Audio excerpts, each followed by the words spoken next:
ठीक है। Graphic motherboard की कैसे पहचानूंगा? ग्राफिक मदरबोर्ड में 2 आईसी लगेंगी, कौन सी? ग्राफिक वाली, ठीक है, और 4 एनवी रैम अगर लगी हैं तो आप उसको आप समझ सकते हो कि ये मदरबोर्ड जो है वो ग्राफिक वाला मदरबोर्ड है। जैसे कि मेरे सामने वहां पे एक मदरबोर्ड है, इसमें क्या है कि एक तो यहां पे लगी है एनवीडिया, ओके, और इसके बाद एक लगी है क्या यहाँ पे? क्रिस्टल, ठीक है। तो ये जो मदरबोर्ड है वो कौन सा है? ग्राफिक वाला। और क्या पहचान बताई थी मैंने? 4 एनवी रैम लगी होती है। तो जस्ट ग्राफिक आईसी के बगल में एनवी रैम, एक एनवी रैम, एक ये 2, और इसके जस्ट पीछे एक और 2। तो इस तरीके से आप पहचान जाओगे कि यहाँ पे 4 एनवी रैम लगी हैं और 2 आईसियां लगी हैं ग्राफिक की, तो ये ग्राफिक वाला मदरबोर्ड हुआ जाके, ठीक है। इसके बाद जो दूसरा मदरबोर्ड है इसको कैसे है?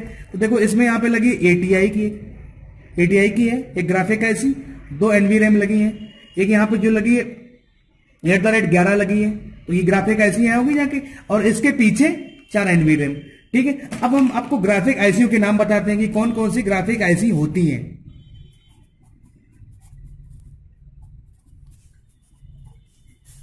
Number 1 ATI, number 2 Nvidia,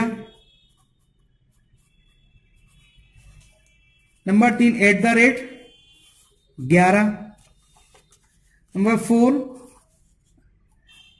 AMD, number 5 HM65, number 6 HM56, number 7 HM55 और number 8 crystal.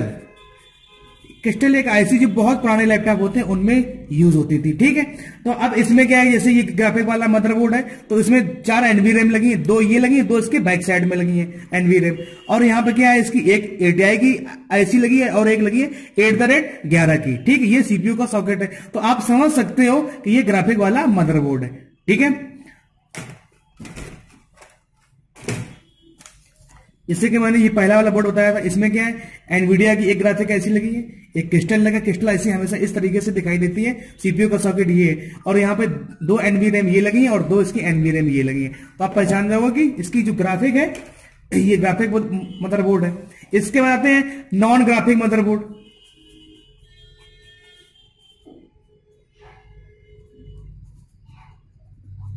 Non graphic motherboard को कैसे पहचानोगे?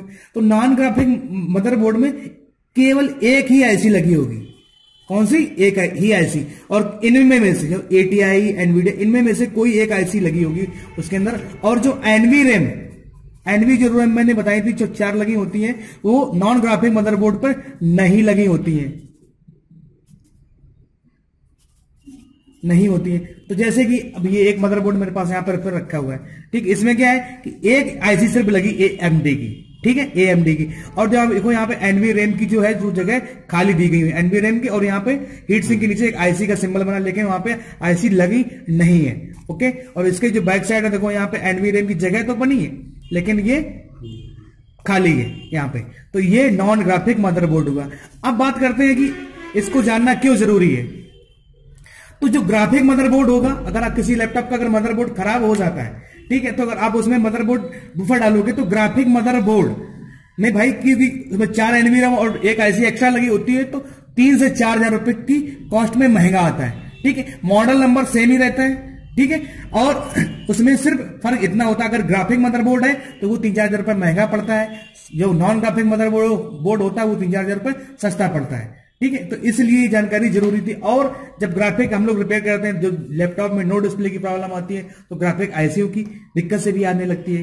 नो डिस्प्ले लैपटॉप जो है ग्राफिक आईसी खराब हो जाती है, या फिर एनवी रैम जो होती है वो खराब हो जाती है। तो इस तरीके से तुम जान सकते हो कि ग्राफिक मदरबोर्ड और नॉन ग्राफिक मदरबोर्ड को कैसे पहचानोगे। अगर आपको अब जो नए लैपटॉप आ रहे हैं बिल्कुल लेटेस्ट, उनमें क्या हो रहा है, इनबिल्ड सीपीयू के साथ में ही ग्राफिक आईसी है, तो उसमें पहचानना थोड़ा कठिन है। तो उसको हम लोग क्या कर सकते हैं, ऑन करने पर उसको हम लोग चेक कर सकते हैं। तो उसके लिए क्या करना है, हमें अपने कंप्यूटर पे चेक करना है कि कैसे हम उसको चेक करेंगे कि वो ग्राफिक मदरबोर्ड है या फिर नॉन ग्राफिक, या कितने जीबी का इसके अंदर ग्राफिक लगा हुआ है। तो जो नए लैपटॉप हैं उनको अब कैसे चेक करोगे कि ये इसमें ग्राफिक है, क्योंकि उसके जो सीपीयू और ग्राफिक ऐसी इनबिल्ड होती है एक ही में। तो आप उसको लैपटॉप को ऑन करके आप चेक कर सकते हो कि उसमें कितने जीबी ग्राफिक लगा हुआ है। ठीक है, तो यहां पे आगे आपको स्टार्ट पे आना है, यहां पे लिखना है DXDIAZ। ठीक है, एंटर कर देना है, ये कमांड लिखनी है आपको यहां पे सर्च पे, और इस तरह की एक डायरेक्ट एक्स डायग्नोस्टिक टूल की विंडो ओपन होगी। जाके यहां पर डिस्प्ले का ऑप्शन दिखाई दे रहा है, डिस्प्ले के ऑप्शन पे क्लिक कर देना है। ठीक है, तो यहां पर उसकी अप्रॉक्स टोटल मेमोरी 1696, ठीक है, इसके अंदर दिखाई दे रही है, यानी कि 2 GB का इसके अंदर ग्राफिक लगा है। कौन सा लगा? इंटेल जो चिप लगी है वो इंटेल RHD ग्राफिक की लगी है, और जो चिप है उसका नाम क्या है? 4000। क्या लगा है? इंटेल 4000 की जो है वो चिप नंबर, इसके IC का नंबर इस पे लगा, यानी कि इसमें इंटेल ग्राफिक की चिप लगी हुई है। ठीक है, तो इस तरीके से आप पता कर सकते हो इसके अंदर कितने जीबी का ग्राफिक है अगर लैपटॉप ऑन है। अगर आप मदरबोर्ड खोल के चेक करोगे तो नए लैपटॉप में आप नहीं पता कर सकते हो कि कितने जीबी का ग्राफिक है। जो लैपटॉप पुराने हैं काफी, ठीक है, या थोड़े से पुराने हैं, जिसमें DDR3 रैम तक का जो वर्जन है उस पर आप आसानी से पहचान सकते हो कि इसमें ये मदरबोर्ड ग्राफिक है या फिर नॉन ग्राफिक है। ओके।